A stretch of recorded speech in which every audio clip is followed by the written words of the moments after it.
had seen or heard of a man answering the description of Jay Johnson.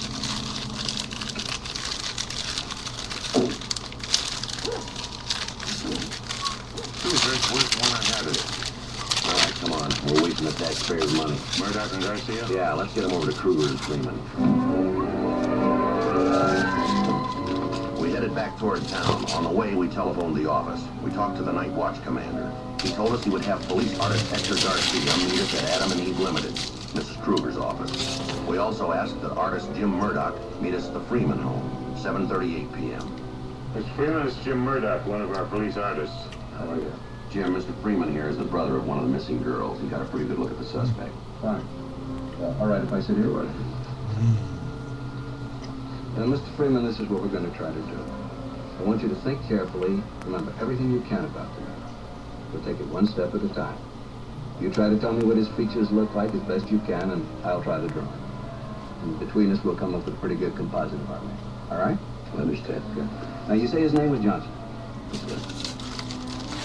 All right. Suppose we start with the general shape of his head. Jim, we better go over and check with Garcia. Right. When do you think he can have it for us?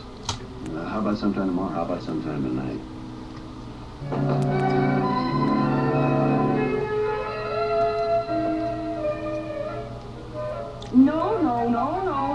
No! How many times do I have to tell you his eyes were not that close together, please? Now, you ask my advice, and then you don't listen. You draw eyes any farther apart than that. Farther apart?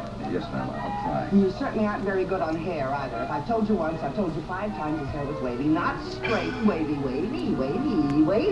ma'am. Wavy. Tell me, Sergeant, you certainly don't pay this artist of yours very much, do you? No, ma'am. He's a police officer. Oh.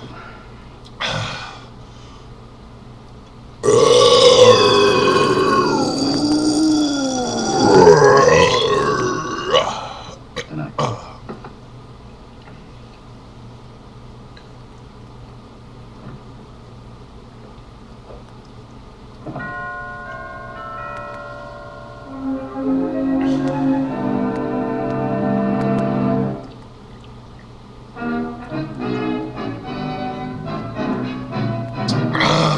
8:05 p.m. We went back to the office, filled out the communication forms, took them down to DHQ. We put 3 requests in. One to DMV asking for a check of all vehicles registered under the name Jay Johnson. And one to MVS requesting a check of all operators' licenses carrying the name Jay Johnson. Records and Identification Division. Here, virtually at an officer's fingertips, are filed over 2.5 million criminal record cards. Would you please run this for us, Ruth? Uh-huh. Jay Johnson. Is this all you've got? Don't you have a birthday, an address, an LA number? Ruth, if we had all that, we'd put the collar on.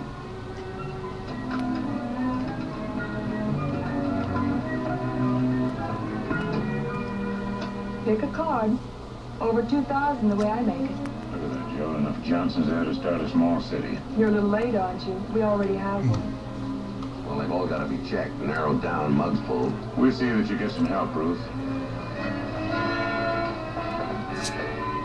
I'll talk to the watch commander. Right, I'll meet you at Central.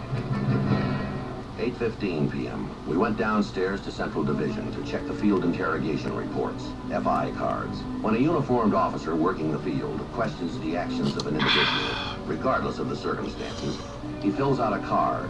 These are maintained on file. But it's happened before. The policeman is a trained observer. This ability has often helped detectives to later arrest a suspect wanted on a major charge. Bill and I screened all of the cards covering the dates surrounding Harold Freeman's disappearance. We went a step further. We checked all cards for the past 12 months. There were 37 bearing the last name Johnson, first name beginning with the letter J. 8:46 p.m. We went back up to the 3rd floor to homicide. We talked to Sergeant Danny Mendez of the gang squad. How many did you say you got here? 37. Sure, my squad's running short too with those Russians in town. Well, then, Danny, we could sure use some help. Does that have to do with those 3 missing girls? That's right. I can put Rodriguez and a spotter on half of the cards. Maybe I can swing another team.